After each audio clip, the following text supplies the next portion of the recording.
So that hairy bit, we're going to cut off. That stem bit, we're going to cut off. Let's cut off those bits. There's the hairy bit. There's the stem bit. Let's let it sit nice and flat now on our board so it doesn't roll away. Let's cut this thing in half. Let's get rid of the peel. So what I like to do is about a 1/2 inch dice, similar to the size of the celery. So what I do is I do 1/2 inch slices. So parallel to the top and bottom, make 1/2 inch slices. For a medium onion, I'm making like 3 cuts in there to give me 4 slices.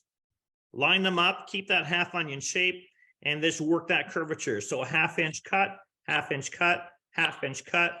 When it's more vertical than horizontal, tip it over, 1/2 inch cut, 1/2 inch cut.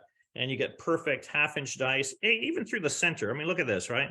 Square dice, square dice, square dice, because an onion has layers. You don't need to do all those fancy cuts like telling you on TV, you're gonna cut off your finger or something. It is so easy, so simple, and put it in the bowl. How do you stop crying when cutting an onion? Do it fast. That's your best way, right?